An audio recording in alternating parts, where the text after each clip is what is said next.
será quem o levanta. A nossa meditação apenas nesses 2 versos. E nós queremos, dentro de tudo aquilo que já foi falado, falar na força da união no casamento. Então, pensar um pouco na força da união no casamento. Primeiro, precisamos entender que nós, enquanto seres humanos, não fomos criados ou feitos para vivermos isolados ou para vivermos sozinhos, não é? Nenhum ser humano foi criado ou feito para viver sozinho.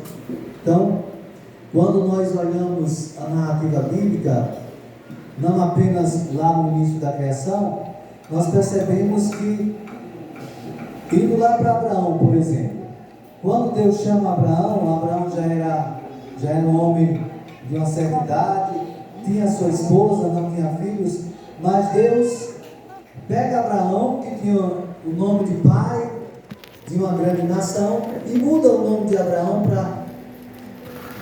que era Abrão, passou a ser Abraão, pai de uma multidão de nações. Então, Deus mostrando aí que o objetivo dele na criação do homem era que esse ser humano pudesse crescer, procriar e se tornar uma comunidade, várias pessoas vivendo junto, né? Várias pessoas vivendo junto. E nós vimos o cumprimento disso na vida da descendência de Abraão a partir de Jacó, porque o seu filho Isaac teve apenas 2 filhos, mas já em Jacó aí a nação ela se multiplica e nós temos aí as 12 tribos e vira realmente uma multidão de gente que passa a viver junto, né? Que passa a viver junto. Então, o ser humano, como eu disse, não foi criado para viver sozinho.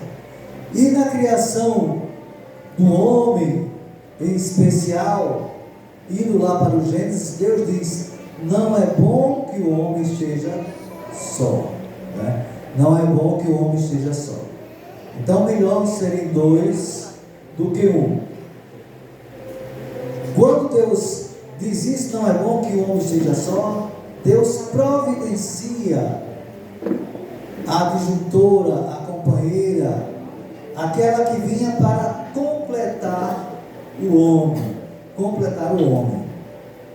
Hoje nós olhamos e vemos vários tipos de famílias, mas nós entendemos, enquanto cristãos, seguidores de Cristo Jesus, pessoas que acreditam na Bíblia, que no coração de Deus, o tipo de família que Deus criou e que Deus quer é a família tradicional. Embora existam muitos tipos de família, é a família tradicional: o papai, a mamãe e os filhinhos. Então, não é bom que o homem esteja só. E naquilo que foi falado agora sobre a linguagem do amor, e apareceu muitos aí uma letra que significava o serviço. Um está fazendo alguma coisa, seja ajudando em casa, ou seja fazendo alguma coisa para satisfazer o seu cônjuge, não é? Satisfazer o seu cônjuge. Então, trabalhar juntos, quando se trabalha juntos, o casal alcança mais frutos e mais realizações, porque o homem não pode caminhar para um lado e a mulher caminhar para o outro. Ambos precisam caminhar na mesma direção. Como a Bíblia diz: andarão 2 juntos se não estiverem de acordo, né? Por isso, muitos casais hoje, na nossa época, têm uma paixão desenfreada e diz: esse é o meu escolhido, essa é a minha escolhida. Aí já parte para um casamento, às vezes de forma precipitada, e que dura pouco, porque um tem uma cabeça, uma mentalidade e vai caminhar para um lado, o outro tem uma cabeça, uma mentalidade e vai caminhar para o outro. Eu sei que é impossível os 2 terem sempre o mesmo pensamento, Porque a educação que recebe é diferente, a formação que recebe é diferente. Muitos princípios que aquela pessoa foi formado e a formação da sua personalidade é totalmente diferente um do outro. Mas quando passa a viver junto, e lá na frente no verso 12, quando falou do cordão de 3 dobras, e essa terceira dobra, nós entendemos que é a presença de Deus na vida do casal, né? É tanto que Jesus começa o seu ministério com o seu primeiro milagre no casamento, para mostrar esse plano e esse projeto de Deus, que a família, a partir do casal, é o maior projeto de Deus. E quando esse projeto, ou essa família, se desestrutura, toda a sociedade passa a ter uma falta de estrutura.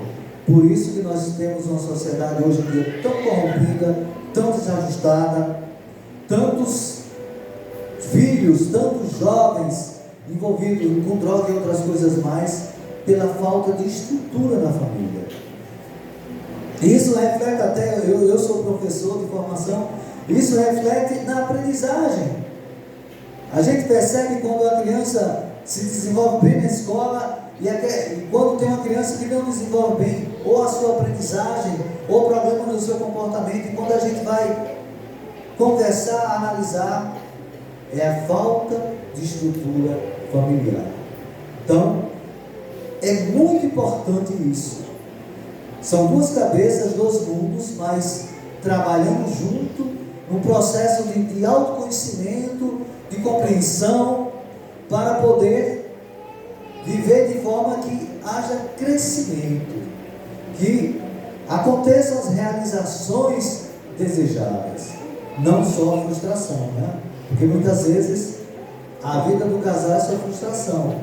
Teremos os momentos de frustração, os momentos de luta, de conflito, sim, mas o ideal é juntos buscar-se a solução, para que a partir daí se possa viver numa harmonia que leve ao crescimento do casal, ao crescimento daquela família. Então é melhor serem dois do que um. E o texto fala em atentar-se, e se um cair, o outro pode levantar. Então, o apoio nas quedas. Se um cair, o outro levanta o seu companheiro. O casamento tem muitos momentos difíceis. Eu creio que todo mundo tem passado no seu relacionamento, na sua vida de casado, não só momentos de alegria, mas momentos difíceis. Todo mundo passa, seja no relacionamento em si, na compreensão, seja questões com os filhos, seja problemas de saúde, seja a questão financeira. Todas essas coisas são coisas que influenciam e que afetam o relacionamento, né? Afetam o relacionamento. Quantos casais não chegam a divorciar-se porque a questão financeira aperta e falta de um dos lados aquela compreensão de lutar junto, de batalhar junto, de vencer aquele obstáculo, de vencer aquela luta? Quantos casais não chegam a separar-se por conta disso? E antigamente o pessoal dizia, é a incompatibilidade de gênero, né?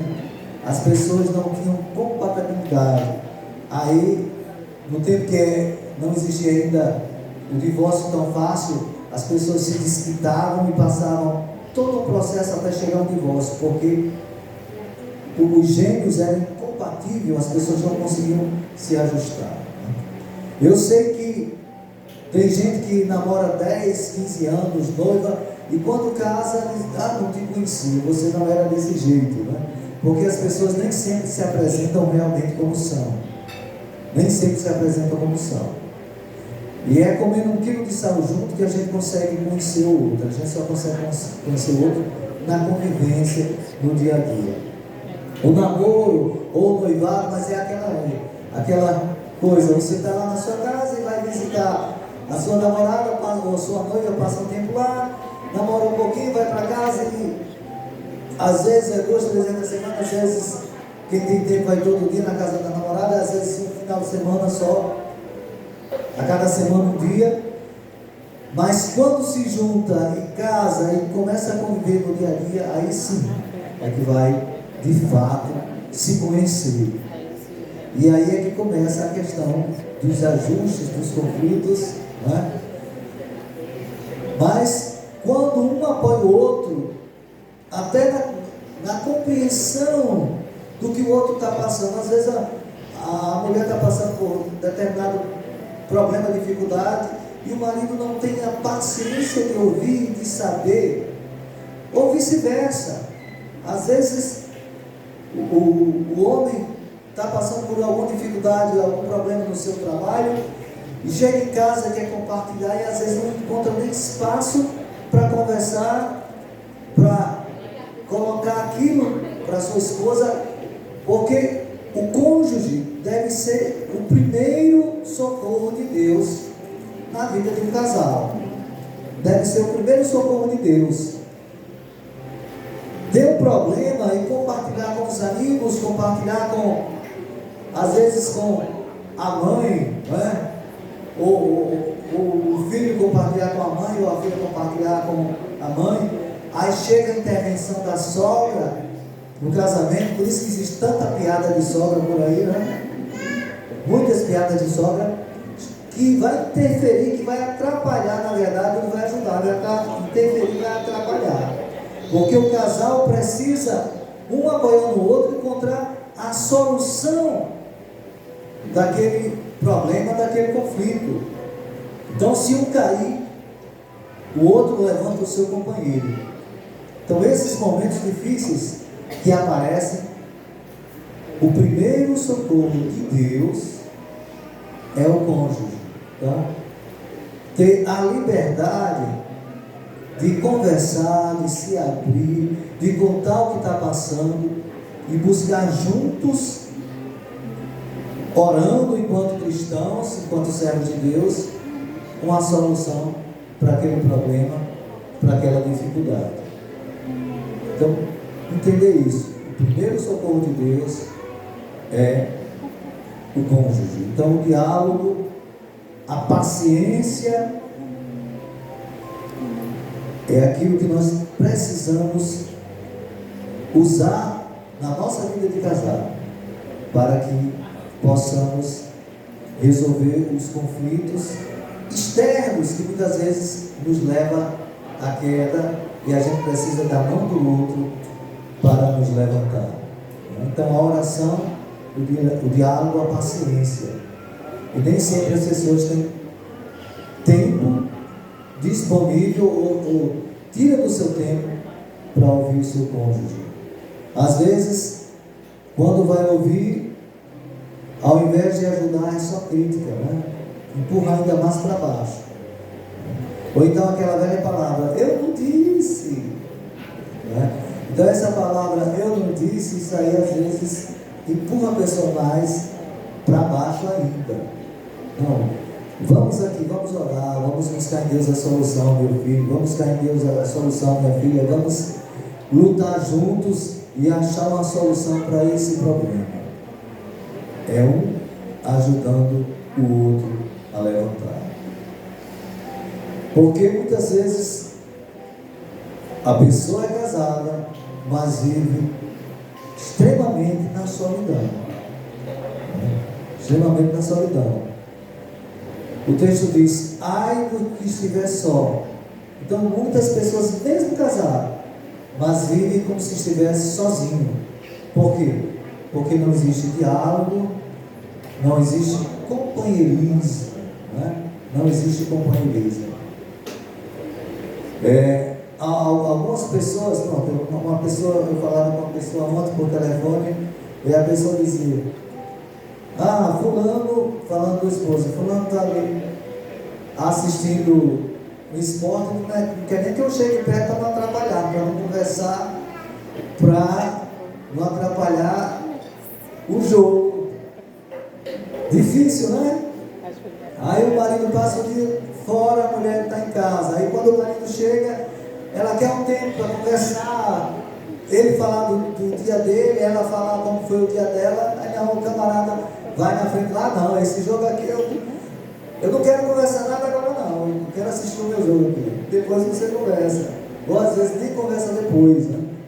Principalmente os homens têm uma grande dificuldade de partilhar determinadas coisas, né? Os homens são mais calados, as mulheres se abrem mais, se expõem mais, às vezes mostrando até mais frágil, para que o companheiro e o esposo possam estar dando aquele apoio. O homem muitas vezes se fecha, por isso que existem muito mais mulheres viúvas do que homem viúvo. Vocês já observaram isso? Observem por aí. Existe muito mais mulheres viúvas do que homem viúvo. Por quê? Porque quando o homem se fecha demais, acaba infartando e morre. Não é verdade? É verdade. Porque não consegue se abrir. Não se abre, não conversa, não dialoga. Aí está lá uma pessoa do seu lado,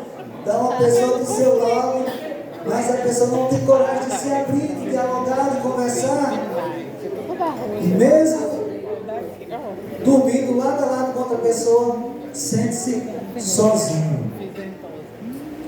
Mas essa solidão muitas vezes é fruto de falta de abrir a boca e conversar. Pode até vir, ela diz, não, eu vou falar isso aqui, ela vai só criticar, só dizer, por que você fez assim, por que você não fez de tal jeito, por que você não me perguntou, por que você não partilhou antes. E às vezes a pessoa se fecha mais ainda, mas há necessidade, né? A ausência emocional de um apoio de alguém que dê suporte, faz com que a pessoa sinta-se isolado, solitário e emocionalmente insatisfeito e abalado. Então, precisa haver esse diálogo, essa conversa. Tempo de qualidade. Muito se falou aqui quando se falou aqui na questão da linguagem do amor, a expressão tempo de qualidade apareceu muito. Ah, mas eu só tenho uma horinha, chego cansado, quero tomar um banho, comer e dormir. Tire meia hora, tire 15 minutos.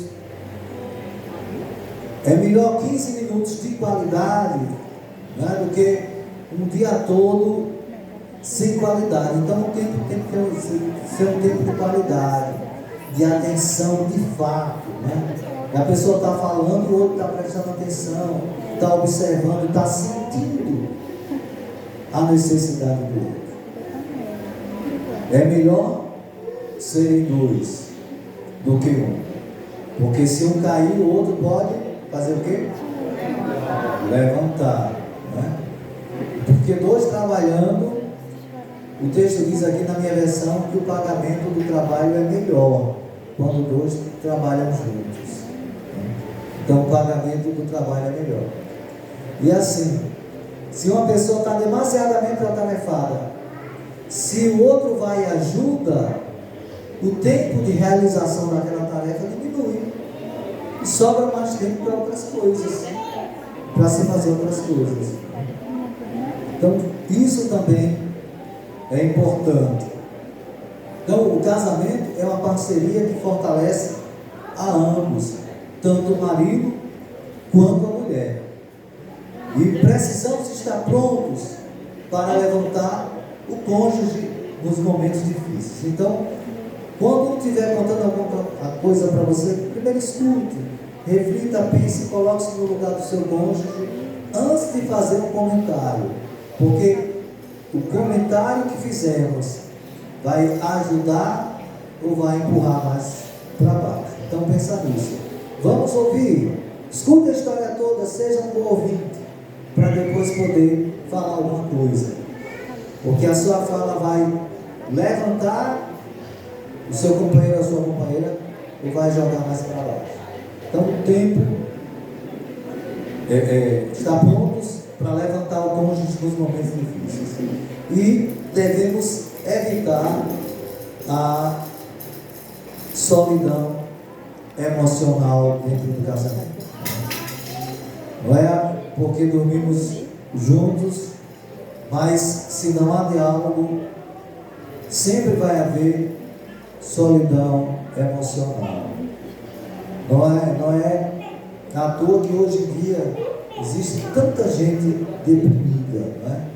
Os consultórios psiquiátricos vivem cheios, as clínicas de terapia, psicologia vivem lotadas, porque as pessoas não têm esse tempo, esse diálogo. Então a solidão emocional é muito grande, e isso acarreta problemas seríssimos nessa ordem. Muitas vezes chegando a uma situação de depressão. E depressão é uma doença muito séria mesmo. Então, qual é o desafio nosso?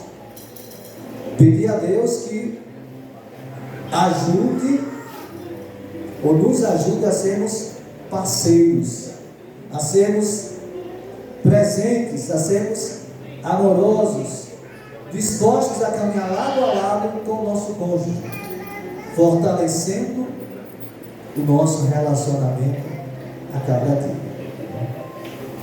Então esse é o nosso desafio, fortalecer o nosso relacionamento a cada dia. Algumas pessoas que vieram aqui, 20 anos de casado, outros quase 40, não é? Quase 40. Eu gostei daquele videozinho do senhor Fredericks com a esposa dele. Toca muita gente, né? A gente vê.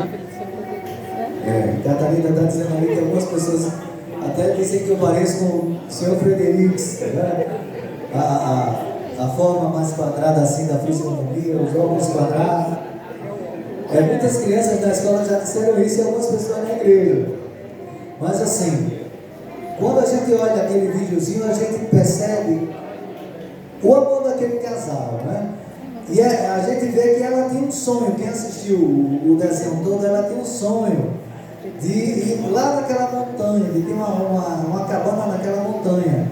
E depois que ela parte, ele tenta realizar o sonho dela, levando a casa dele para colocar lá naquela montanha que ela desejava ir. Só que ela tem um cofrezinho, eles tinham um cofrezinho que era para poder realizar isso, mas sempre aparecia alguma coisa e ele tinha que martelar o cofre e usar aquele recurso para fazer outras coisas. Vimos também no vídeo um momento de dor, de frustração deles, quando eles sonharam em ter uma criança, ter um filho, e eles não conseguem, né? Eles não conseguem. Ela mostra ela lá no médico e ela não consegue engravidar, ela não consegue ter aquela criança que eles tanto almejavam. Mas assim, no final do desenho, ele guarda na sua memória. E o desejo dele era a realização do sonho dela, mesmo ela tendo partido, né? Então a gente vê ali o companheirismo, o amor, a amizade daquele casal. Como o pastor Marcos falou, né? Eles devem ter feito casados para sempre, né? Para aquele tipo de vida que eles levaram, mesmo diante dos obstáculos, de muitas vezes sonhos frustrados, mas que eles não desistiam diante da frustração, eles perseveravam e eles continuavam naquele projeto, persistindo, buscando a realização desse sonho. Então curve a sua cabeça agora, feche seus olhos por um momento. Senhor nosso Deus, agradecemos por nos lembrar que no casamento somos parceiros e que Tu mesmo nos uniste para caminharmos juntos. Ajuda-nos a sermos companheiros fiéis, que estendam a mão ao outro nos momentos de queda. Dá-nos sabedoria para investir no nosso relacionamento, para cultivarmos a amizade, o diálogo e o amor todos os dias. Livra-nos da solidão emocional, fortalece a nossa união, para que sejamos um testemunho do teu amor ao mundo. Em nome de Jesus. Amém.